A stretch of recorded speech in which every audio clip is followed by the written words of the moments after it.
and welcome to CCG Esports on the CCG Esports channel. I'm Axman87, joined by K-Man. K-Man, we got more NACL OQ number 2, day 2.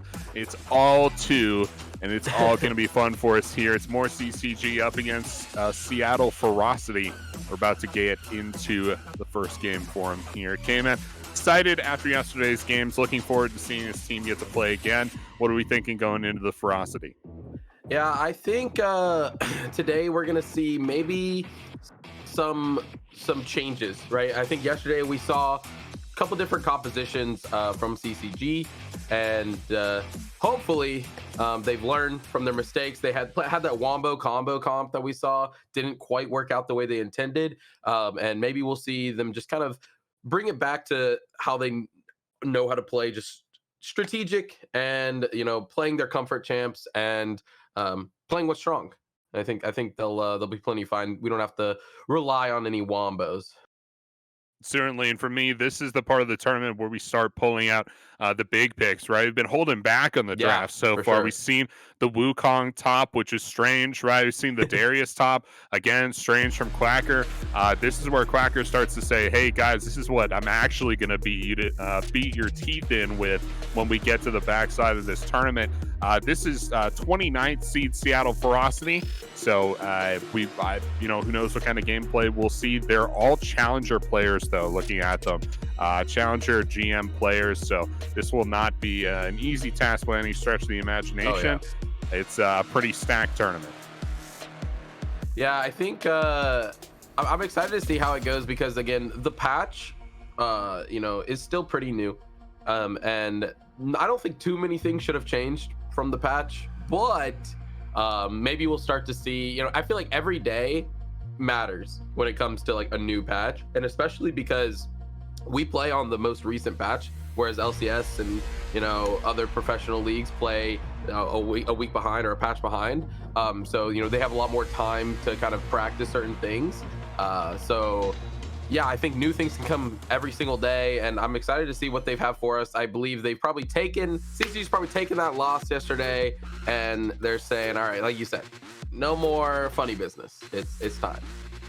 100%. And like what a weird rock in the road to have to run over so early in the tournament, going up against Rock Bottom, who were like way underseeded. I talked to a bunch of people yesterday, K-Man, and everyone was like, yeah, that's a top 8 team for sure, and they were like seeded like 11th or something. But just unfortunate having to get blindsided by that roster. Will it happen again? I don't think like that, man. That was Probably a crazy not. upset. Yeah, probably not. Certainly not by the 29th seed here. But once again, best of ones. Anything can happen, man. Anything can happen. Oh yeah, and they do ban away the Wukong and the Sejuani. They don't want DMK popping off on that, and Xayah being the first pick, which I really actually like. The more, like I said, every day it gets better, and Xayah just feels so strong right now.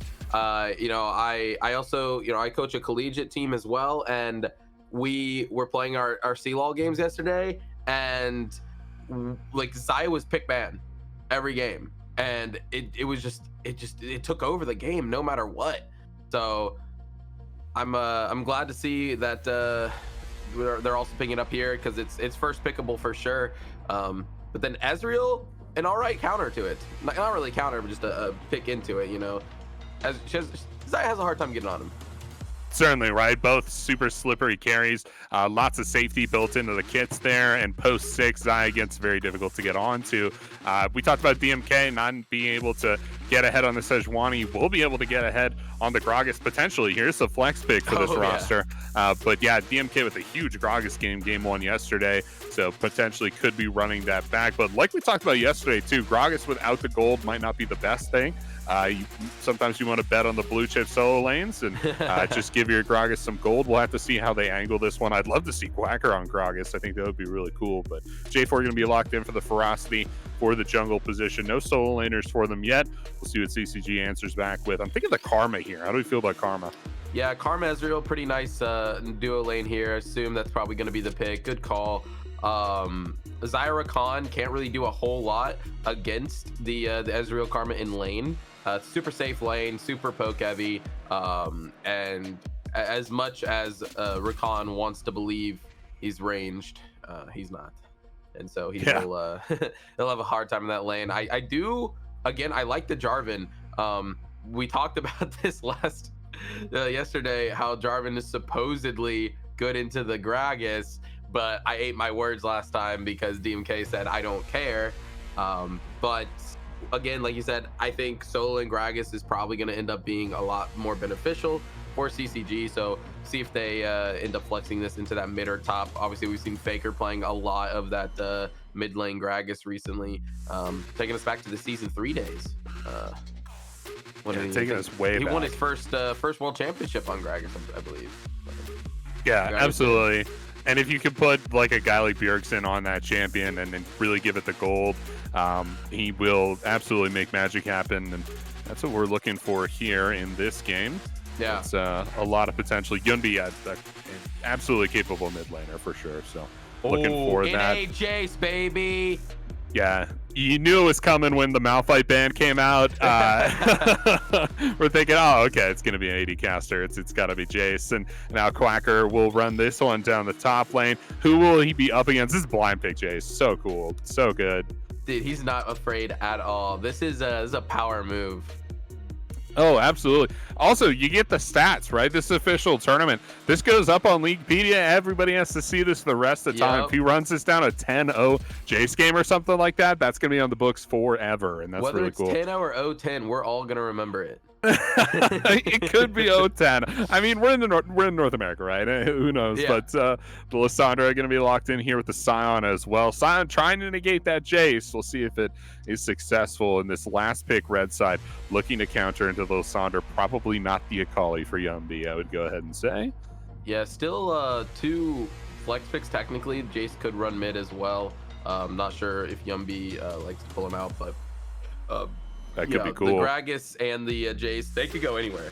But looking like what we were expecting already with the Gragas jungle and Azir mid coming out for Yumbi. Quacker on the Jace. I'm excited. Oh, yeah. No, very excited. Azir going to be the lock-in for Yumbi.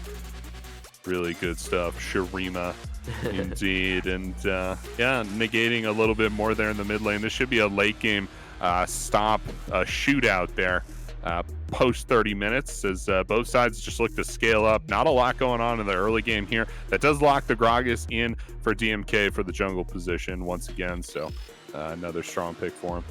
Yeah, interestingly, with this top lane matchup, Sion is just one of those champions that does no damage, but it will be incredibly tanky and hard to kill.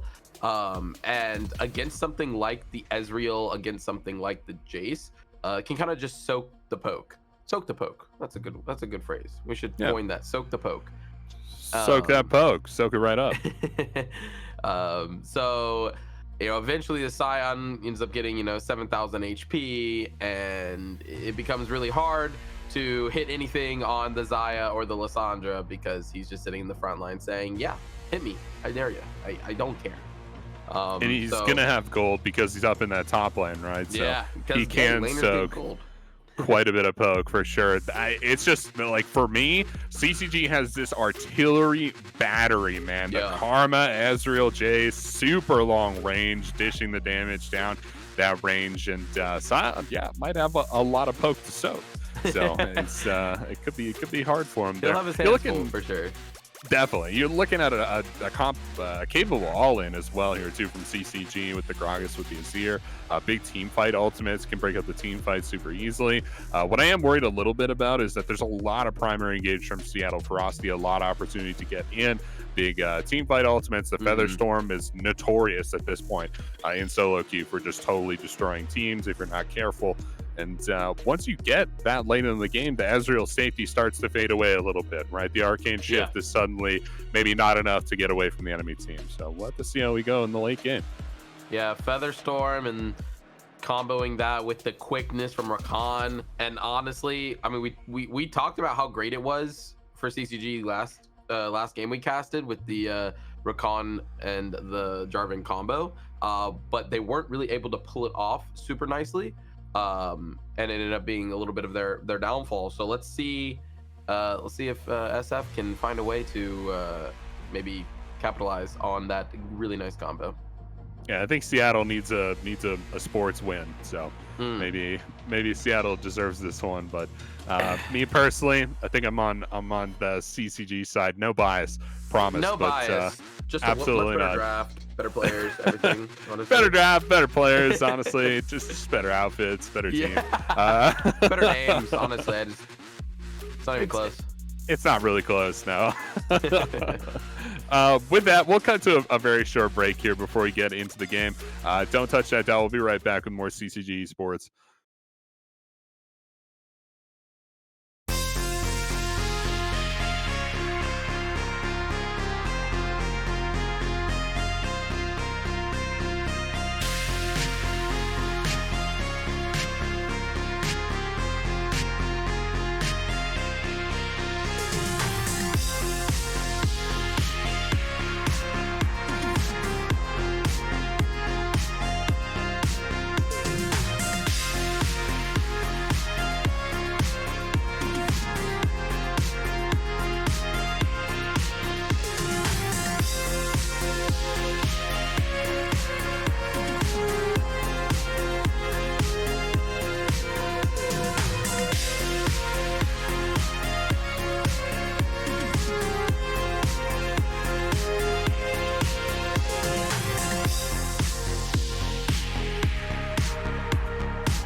Welcome back to CCG Esports. We're on to the Rift now. It's Seattle Ferocity versus the hometown heroes, CCG Esports themselves, Quacker, DMK, Yunbi, Selfish Sage, and Yama.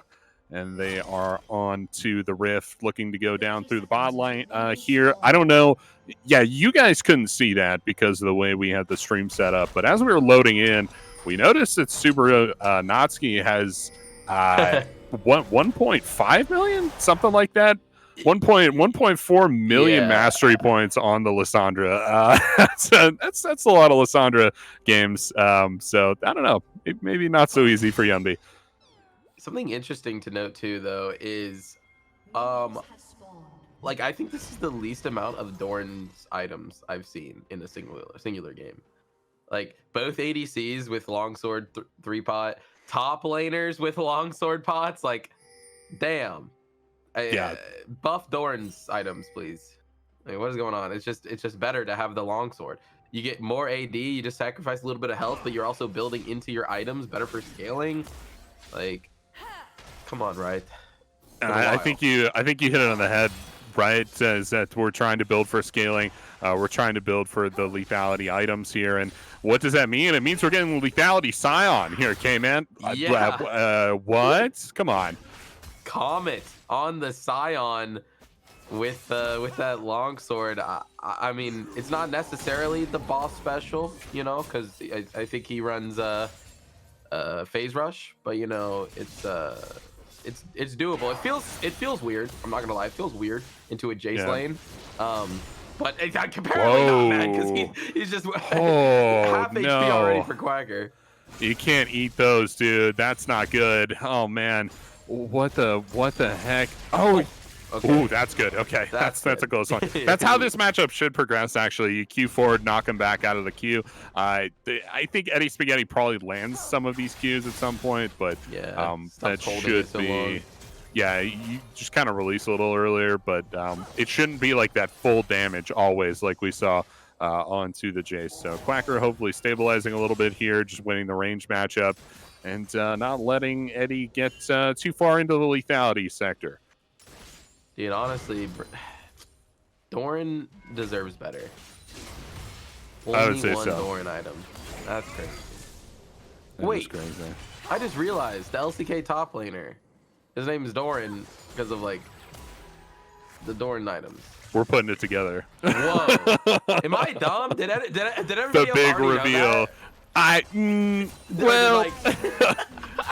Do I flex on K-Man here? No, I didn't know that. I didn't know that. Does. No, K-Man, I didn't know that. That's crazy. Whoa, that's crazy. Thanks for letting me know. Cool that you put that together, dude. No, I didn't know there was an LCK top laner named Doran, so that is cool. I would imagine that would be the correct reference, yeah, unless they're mutually referencing something else, which is also possible. Maybe his name just happens to be Doran. IRL. It could be, yeah. I mean, sure, why not, right? Like, we don't know for sure, you know. I guess we could look it up, but... No. Nah, that's my favorite thing ever. You know, you and your friends, you just like, you say something and you guys are just like hard disagreeing and you're like arguing about it when you could just like look it up on Google in like 2 seconds and instantly figure it out. DMK is looking for a possible, no, it's supposed to Dark Harvest stack. We take those. Yeah. No, we take those every day. He's just going to walk in on a war to get the DH stack coming through and then walk right back out. Quacker, come on, buddy. Ganked here. Not the NHAs. And first blood. Really easy. That doesn't even burn the flash, knows he's dead. And there's also a fight going on bot side. They're being Yama, the heal's gonna come through, but it's not enough. Picking that one up. DMK's under the turret trying to find the damage. Sophist is hitting them with the Qs. Can they find it? The flash is there from DMK. The ignite though coming out. Oh, Bean's girlfriend. Come on, Quacker. Come on, Quacker. Yeah, baby. He's got the Conqueror, but it's not enough. And it turns around for a 1-for-1 in the top side. But wow, we were just sitting here talking about Doran, and 6 kills happened. What 6 kills? Yeah, 6 kills happened. First blood, top side. Quacker goes down. 6 kills across the map. 4 for 2 in favor of the Ferocity there. That sick little dive down bot side. I don't know if that was necessarily the best thing, but Yunbi wants it, man. At least he didn't try to dive that second one. You're not going to get super that easy. No, don't know where the junglers, don't know where the support is. I don't care. I am diving this turret, forcing the flash. The time to dive is now. 1.4 million points, my ass. yeah, we don't need the 1.4 million points. I'm just going to dive him. No, good stuff. But I think we're still doing okay. I think CCG is still on the right track here. We get the Sheen item for Sophist Sage, so he's okay. Dealing a little bit more damage, and hopefully we play for the dragon here in just a little bit. And yeah, we got level 6 in the mid lane for Yunbi, so he has the shuffle for a potential skirmish. Man, no flash for nuts. No flash for him. Yumbi's doing some really nice poke damage here with only a Merc Tread, so he's trying to be very safe here. Does not want to be easily killed. I mean, it's pretty easy when you just get press R, you know. Quacker is interesting. So he does go. Oh, wait a minute. Not again, that's gonna be the Scion Fear Beyond. No, that's the wrong line. Ultimate. But he's gonna go in and he's gonna almost turn it around. Another kill coming out for the Jarvan, and they are just bullying this Jace, and for good reason, because if they leave Quacker untouched, it's doomed. Yeah.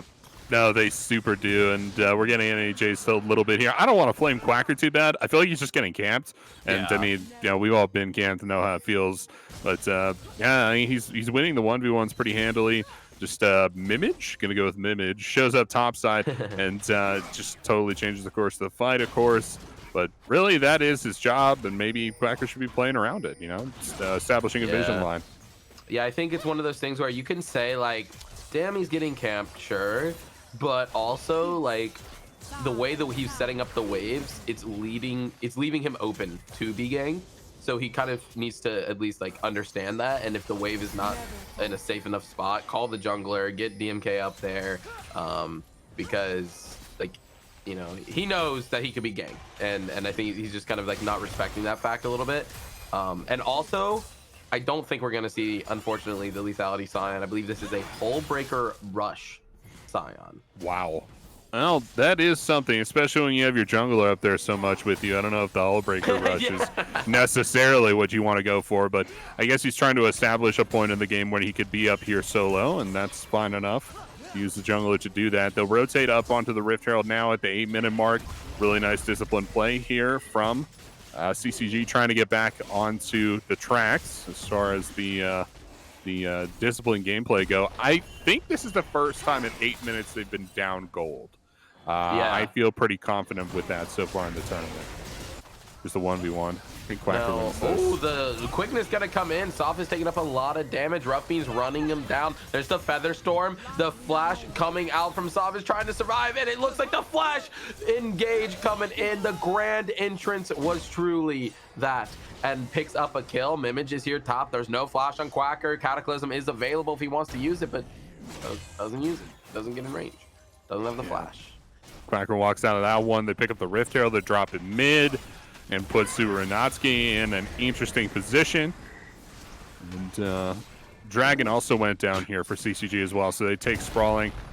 Map plays back and forth on both sides of Summoner's Rift. And everything looking good again for them once more. Herald really got close there too. He got real close to that turret before charging. He didn't want to make sure. He wanted to make sure he didn't miss. Get right up on it, and yeah, increase your accuracy. I hate it when Heralds miss. Yeah, feels bad. I'm not gonna lie though. I think this whole breaker buy is really troll, right? Correct me if I'm wrong, but it doesn't do the. Oh wait a minute, we got a little bit of an engage going here. Good ultimate there with the frozen tomb, and they're just gonna be able to pick that one up, flash away from Yumby to make sure it doesn't get turned back around. And yeah, nice little kill there in the mid lane. Good gank coming out from DMK.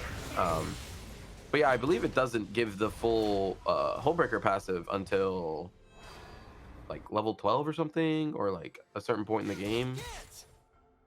I thought it was just when you were alone. And tell me if I'm right or wrong, but I think they changed it so that it's not good to rush anymore. But you know what? That sounds right. I thought you just had to be alone, but that does sound like something that happened. So I haven't seen Hullbreaker rush Scion, so I don't particularly know. I also don't think it's all that good. I think you put a lot of resources topside, used a lot of pressure from your jungle around the top side of the map.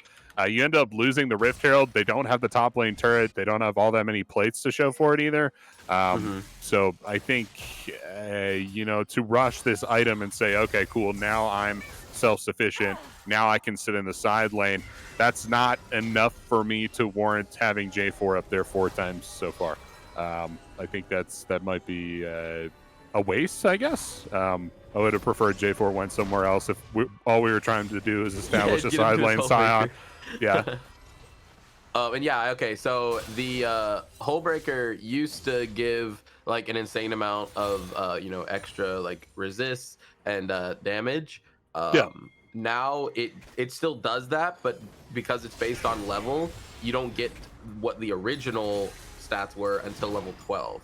So that is why we stopped seeing a lot of Hullbreaker rush, and people would build their first item. Oh, whoa! Here, but they're gonna that's not good. Back on top of him. Can't get out. He's got gonna get taken down, and they're trying to turn it around. DMK! Damage, the Dark Harvest shut down, and Quacker has Here's shown Quacker up to try to help out as well. There's no flash, there is no escape. The thralls are not gonna be enough, and Yama is here for an assist. Yes, he is, and the TP right back top lane. CCG turning it around. And that whole play, Eddie Spaghetti isn't even going to get the turret down here. Let's watch the replay on that. Hit that huge DMK ultimate. It's so cool from him there. We'd love to see it. Give it to us, please. Yeah, big Cataclysm. Really cool play there from Mimage. Yumby does really well to shuffle it back, which is very cool. Yumby does end up going down. Huge ultimate from DMK. It's going to force another turret shot onto Silent there. Yeah, back to live. Another trade down the bot side there. Subaru eventually goes down to Quacker, giving him a little bit of gold. Yeah, it's interesting with the Cataclysm, the way it works with the Lissandra, because Liss actually couldn't get in for the W after the ultimate because of Cataclysm. So, you know, it's a little bit of anti-synergy if they don't properly coordinate that correctly. And this is kind of what we talk about a lot of times when it comes to compositions that may have, you know, wombo combo type. Oh, wait a minute. Grand Entrance going to come in. That's going to be the feather or the root coming out from the feathers. But the flash away from Yama and make sure it doesn't go down, and the heal as well. So, you know, this Zyricon is a scary matchup no matter what, especially with these all-ins. The Gale Force already completed as well for Rough Beans. It really is. The all-in is so potent, but also just the disengage is so potent as well, right? So calling DMK down here to try and counter gank, try to force the 3v2 is never a sure thing. For CCG, they have to play around this kind of back and forth state a little bit here. Mimage going to be down bot side. See if they go for the dive. It's going to be a difficult dive onto Karma and Ezreal. DMK in the area here as well. Yeah, it's they get the first blood turret top side, but he still loses out in the 1v1, so it's kind of rough. The Gore Trigger already here completed for Quacker, being able to stack that Conquer super quick as well as Jace can. This should honestly just allow him to outscale pretty quickly once he gets that Muramana completed here in a couple thousand gold. So did get the top lane turret down pre-14. So that, hey, I mean, that's something, right? That's a bunch of gold. That's not nothing. And he hasn't reset in a while either since he's taken most of those plates. So there's 100 gold. Yeah, he's got the gold in the pocket. So this reset's going to be pretty fat once he gets back on. I think he full buys an item here. Well, he's got to buy boots, and then yeah, he gets. Wait. Oh, we're thinking about it. He's thinking about it, which is a little concerning. Getting his Porofessor out. Okay. You'd think like if we pour all these resources into the Scion that he like has a plan of what he wants to build. He's just going with the skin of his teeth. He's like, ah. Meanwhile, he's like shuffling the items like, what should I? That's not great. Giant spell? Potentially. Wait a minute, I guess I should go Jack Show. I think he wanted to go Heartsteel, because Heartsteel Scion just is so fun to have 10,000 HP. But I don't think you're getting too many Heartsteel stacks against the Jace. And it's like the opposite, right? Because you have this item that gives you a bunch of stuff for being alone, and then you're buying Heartsteel, which gives you a bunch of stuff for fighting in big 5v5 team fights. Yeah. Like that doesn't make any sense, right? So yeah, the Jack Show I think makes a little bit more sense there. He'll stick to the side lanes, try to force down these turrets, and hopefully get some mileage out of the stuff he's gotten from his team so far. They'll try and fight around the bot side here. Just a little bit looks like the 3v3. Mimage trying to work through the lane. Yeah. EMK sitting on that ward, not probably figured it out maybe now after the way they played the bot lane, the way they react. Oh, nice little cute double ward, just like Zyricon should. You know, they're always working together.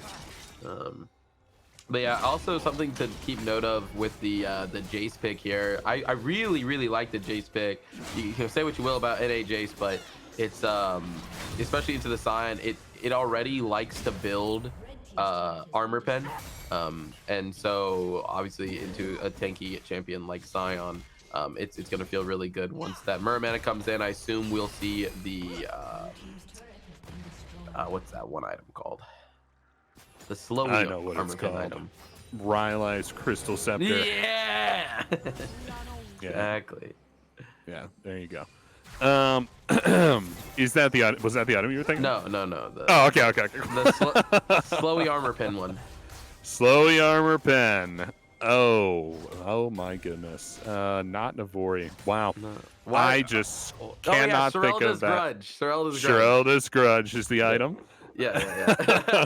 We got there. That item, nobody cares about that item. The name is just unnecessarily like weird, you know? Like, if they should have just called it Slowy Armor Pin thing. Like, oh, Eddie built a Radiant Virtue. I don't know if that's good. Oh. Is that good for him? That. He's got the Alta. Let's see if he uses it here. It might help him out. You just can't use the ult to escape anymore. You have to use it to fight. I mean, which is kind of lame. I guess you're getting the HP regardless, even if you want to like maybe you're taking down to an ignite and you just like ult away and heal. But yeah, it definitely doesn't seem. We're theory crafting in the qualifier game. I'm down. There's no way that's correct. I'm sorry, Eddie Spaghetti. There's no way that's correct. Radiant Virtue, Hull Breaker Scion, which is absolutely losing the 1v1 for sure. Radiant Virtue helps your team with the AoE heal. Oh yeah, it does help your team. Wait, so what? Why do you have Hull Breaker? This is the same problem. Man, I don't. Nah, bro. There's no way that's correct. This is not winning. There's just no way it's winning. I was like, he's trying to power up his ult so that when he ults like Quacker point blank, he gets a bunch of healing. But like, yeah, I don't know, dude. I think you just build the freaking big circle. Man. Yeah, you go Jack Show. Oh. You just go. Oh, that's close. Yumby almost caught out there. Very afraid of the Rakan grand entrance, and to be very. You gotta flash out. Yeah, it's super grand. I don't think he saw rough beans in the map. Maybe I don't know. But he will flash out there. Yeah, poor Professor really failed Eddie Spaghetti here. Unfortunate. It's possible. The Blitz app may be trolling us a little bit here. We're stacking armor now, which is possibly the worst part of the build because, again, like so many resources, right? He's been in the side lane so long, and now it's just like, yeah, I need to build tank Scion. Like, bro, what? What? Why now? Yeah, and then he's still down CS as well. I mean, this is one of those problems when you put so much effort and resources into a Scion because it's gonna be tanky no matter what. It's gonna be hard to kill and it's gonna have engage. Like, you don't need to help it out. If anything, you know, you could say, oh, it was more of like for the Jarvan maybe to get fed. Like, oh, these are free kills because like Jace is playing too far up and these are free, but it's never really free because even if when you're ganking top, you're releasing pressure mid and bot.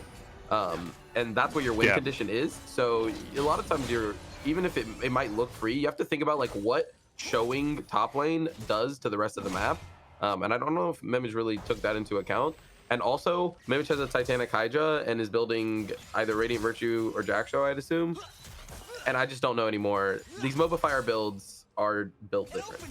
The MOBA Fire build's a little bit different here. Yeah, we can characterize it as like maybe not trying to build up the Scion as much as like shut down Quacker. And they killed Quacker 3 times. That's significant, I guess. But he doesn't seem shut down, right? He seems dominant in the side lane. He's doing really good in CS. He has a shutdown. And he has shutdown. So yeah, like he's doing okay, right? He's got 2 items, got a bunch of long swords in there. So he was slowed down for sure, but by no means pushed out of this game. And they're doing just fine. So yeah, maybe some focus elsewhere might have been warranted. And I guess we can probably leave it at that. We could. I think we said our piece about the build stop side here. Hey, prove me wrong, boys. Prove me wrong. All right? Yeah, get in there. Get in there you for sure. You guys are the ones in the NACL, right? Not me. So maybe they Certainly know something not me. Yeah, the Baron has spawned onto Summoner's Rift now. You see CCG trying to set up that vision line in the topside jungle DMK. No, he's out. He's good. Wait, maybe he's not. Oh, no. Damage the charm coming in from the quickness and down. Comes in from the Lissandra. Mind you, a full damage Lissandra as well with the Luden's Echo. Not doing none of that Everfrost stuff. Has the Electrocute. None of that Aftershock stuff, which we typically see. So, yeah, a lot of damage coming out there. And DMK just disrespected them a bit.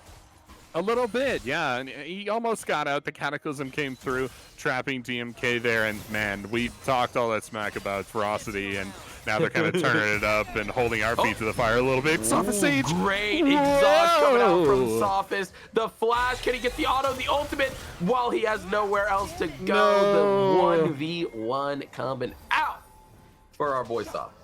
Awesome 1v1 there. Sophist Sage using all of the abilities, getting the ultimate kill down there too. Very cool. Like to see it there. And not a particularly close fight. I think Rough Beans almost escaped, but yeah, as far as the damage concerned, Ezreal way out in front. It seemed like it was a damage check from both of them, but the exhaust difference was humongous. Literally, like the full combo from Xayah with the pullback of the feathers gets negated by the exhaust pretty much, and they're just onto the Baron here, and I don't think there's any way for them to walk up. It's 4v5, and yeah, maybe if Sion ults in, but Hull Breaker, so. Yeah, Sion hasn't really built for the team fights, right? Except for half his build, but half his build is for the team fight, half of it's for the split. He wants to be able to do it all. Hey, that's what Sion does, right? He splits any team fights, so man, who knows, right? Fourth Dragon up on Summoner's Rift, looking like this is also going to go the way of Silent. It's an interesting engage. Silent did not have really any follow-up there. Yeah, they're giving a lot of respect to this Rakan engage, but like that's 2 times in a row where they flashed away from an Rakan engage that had 0 follow-up. But it's rough because like if you don't have proper vid, oh my god! Wow. Almost takes down the Rakan. Can they find the steel Mimage? Just gonna poke for it, but can't quite find it. And they will get a mid turret in return, it looks like. But Rough Beans is gonna die for it, for sure. Quacker picking that one up. You're gonna use the Azir ult, but it's gonna be negated. There's the Radiant Virtue, a lot of healing coming in, but not enough. Double kill for Quacker. And yeah, he's saying, camp me again, guys. Camp me. Yeah, camp me again. Now he's up kills, right? Picking up a double kill in that last play, 4-3-0. Now he's got the most CS on the Rift right now, and they're pushing down the mid lane for turrets. They have 3 dragons, everything coming up CCG. A rough start to the game, but a strong finish it's looking like. They're going to take this inhib turret, potentially the inhib as well. It doesn't look like anything's going to be able to stop them. That contingent top lane walking in as well. Yeah, this is getting pretty out of hand here. The objective bounties are available now for Seattle here, and I think the scaling has occurred, and it should be pretty smooth sailing here. Like there's not really like a huge win con for blue team at this point, other than the fact like if they get like some crazy 5-man Cataclysm, 5-man ult from Lissandra into the right, they need a fat wombo, they need the combo to come in, and with how big ranged the CCG is and like all the poke they have, they should never be in a situation to be womboed, Yeah, no, I'm right there with you. You just kind of play out. It's all about the range with them. You want to make sure you're spreading out and get the artillery battery going and shoot the range, shoot the damage down the range. That's what you're looking for. But could be, I don't know. Is it still possible for them? I think so. I think it's still possible for Ferocity to make a comeback here. I think you have to play around this dragon, which is difficult to do post 20 minutes because you're giving up Baron, which is not good. This last Baron power play meant a 5k gold differential for you, which isn't particularly good. Oh, Frozen Tomb gonna come in, and that's a lot of damage onto DMK, and he's gonna get taken down with the Featherstorm. The only, but a lot of damage coming out. Gonna be able to take it, but gets turned around himself. The only way back in for blue is for CCG to, take multiple 1v5s, but it still ends up being a 2-for-2 when all is said and done. Yeah, Quacker going down, unfortunately. Sophist Wait a minute. Sage, not the Big Radiant Virtue Cataclysm. value coming in as well. We like the Radiant Virtue value. That was the least damage J4 I've ever seen in my entire life. Oh my goodness. And yeah, they're going to be able to take the turret down. Big engage! He goes in with the Sharima Shuffle. Yumby has had enough. And they are on to the Scion now as well. He's in a 1v3. Doesn't have the ultimate. There's the flash to escape. And still going for more. He's not going to get knocked up from that one. Sophist throwing out Qs on the backside, and the ultimate coming in here. Not going to find too much. They should be able to get this inhibitor and reset 2 inhibitors down. Silent came in to try and like save the Scion and actually like rob the Scion of like 100 resistances. He had to flash out because Eddie's like, please leave, bro. Please go away. Get out of here, please. I am begging you. My hull breaker is not getting any value right now. But he's been in the sideline. He's been helping out, right? Yeah. It's good. Eddie's good. Wait a minute. Another DMK, no! Gonna get knocked up. A lot of damage. Can Rough Bean survive this one? DMK gonna turn it around and gonna get the hop out. But here comes Mimich in a 1v3. Doesn't quite have the ultimate available, so no Radiant Virtue value there. Here's the Radiant Virtue value coming in from Scion. Big ulti to escape for now. And yeah, they're TPM bot. This game is looking dunzo. Sure is looking dunzo there. The Radiant Virtue value. It procs when you ult, right? Am I crazy? Yeah. Okay, so, but do you have to hit something with your ult? You just have to press R. Maybe it was on cooldown. I don't know. It didn't look like it went on cooldown. Yeah, it was on cooldown. When he ulted, it was on cooldown. So now it's back up. Okay, cool. Yeah. All right. Nice. Fun. I was like, how does the item work? What? But no, they're taking the inhib turret now. This may well be the end of the game. But Mimich up in just a few seconds. Maybe the defense comes through for Ferocity. Yeah, but the damage, like we said, just random cues coming out from other people. I mean, what are you supposed to do? Mimich's gonna go with the catalyst and get inside, but he cannot stay alive long enough. They'll flash in from the Lysandra, go into that stasis, try to stay alive for now. Rough Bean's girlfriend can't quite get it. And then Rough Beans himself is running for dear life, but won't be able to find it either. Quacker picks that one up. Eddie Spaghetti is not looking very tanky. Hull breaker value not coming in. Double kill for Quacker. They're on to the Nexus turrets, and they are just and Yumby just gonna, just a little for fun. Okay, well, those thralls are kind of scary, but Subaru pentakill. I'd be down. That's 2. Can he find another? The thralls are going crazy. Whoa. A lot of damage comes out from him. No. But Sophis said, I'm putting a stop to that. And that's going to be CCG taking the first game of the day. Good stuff there. We like to see it. That's funny. Subaru almost got the 1.4 million mastery points through to get the pentakill, and yeah, just not quite there, but really good play from Seattle Ferocity, punching out of the weight class, and had an all-around good game. Several surprising things, of course. All the innovation coming through at this level of play is super fun to watch. Desire Rakan very strong, but at the end of the day, CCG just too strong, baby. Quacker on the J7, 4, and 5. That's a good NHA's game right there. Sir. He got camped, K-Man. Yeah. But then he did fine. I mean, you put him down, but he won't stay down forever. And he, hey, see, he bought the grudge. This thrilled us. See, we know how to build. That's what I like to see. Heck yeah. Thornmail finally completed for the Scion, by the way. So that's an item. That is an item. That is an item that definitely needed purchasing.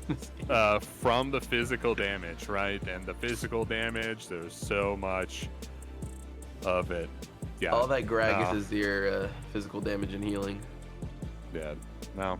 It's it happens to come through quite a bit. We're gonna try to get an interview for you here through in just a little bit. Might get DMK, might get a coach. We'll see who we can get in a little bit here. We'll also have who CCG is going up against next in the bracket as we put that win in. Keep in mind they have to go 3-2. They're currently 2-1, so super possible, right? Very possible. We have plenty of wiggle room to get through, but just 2 more games after this one. We're gonna get Yama in here a little bit to support for CCG and see what he has to say for himself. Yep. This bot side lane here, and tell you what, I don't know who gave me this power, but I can drag Yama in myself. What's up, Yama? What's going on, dude? Good. How are you? Hey, no, we're doing so good, dude. We just want CCG absolutely stomp the team. What do you think about that game? What happened in the game, man? Tell us everything. I mean, we started bot especially played really well, but after the bot died, I played poorly, so like, but we killed Zaya, so it was like even statement, but yeah. And then after that play, we got Dragon, and then we just keep like play the strong side. Then we punish them. So I think that's how we won the game. Yeah, absolutely, dude. And Yeah. you played super well, dishing the damage downrange with the karma. Really cool to see from you, man. Yeah, K-Man, what do you got here for Yama?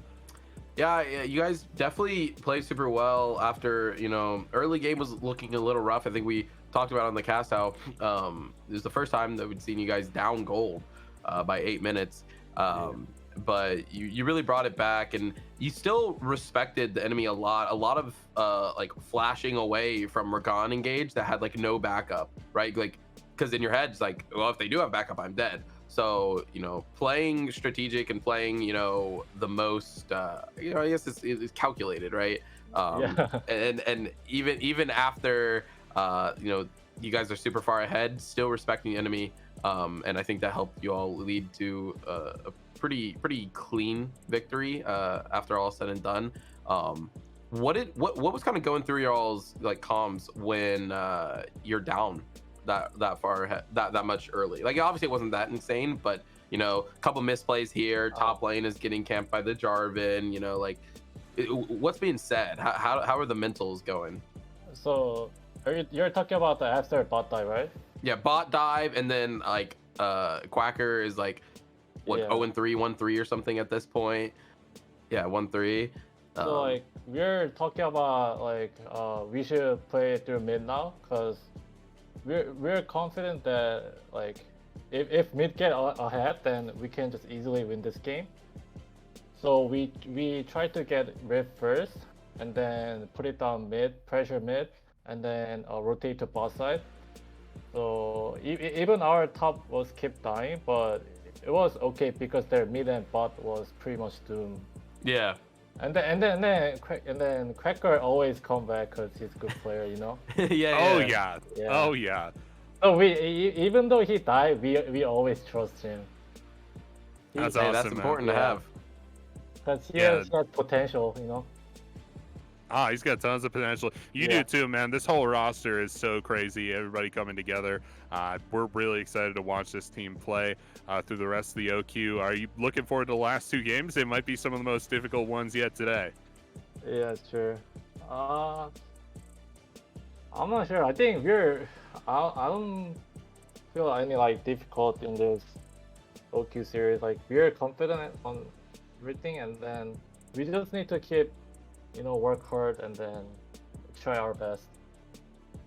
Yeah, we we saw the games yesterday as well. Do you all have anything that you kind of like discussed after yesterday's loss? We didn't really get an interview after after yesterday.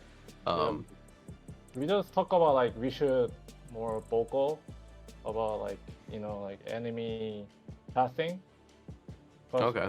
After the first game, like I guess we were like a little bit cocky about yeah. So like like yesterday's just yesterday. Like today's the new day, so we just more chilling. Yeah. Today's a new day, and you all proved it with a pretty convincing win here. Hopefully, we get to see some more of that in the next couple games here. Thank you. Absolutely, man. Thanks for answering our questions. With that, we are going to cut to a little bit of a break before Game 4 of the tournament here. Potentially one of the best teams we faced so far in the tournament will be in Game 4, so stay tuned for that one. It's going to be some exciting stuff. I've been Axman87 with K-Man. We got Yami here as well. We'll be right back with more action.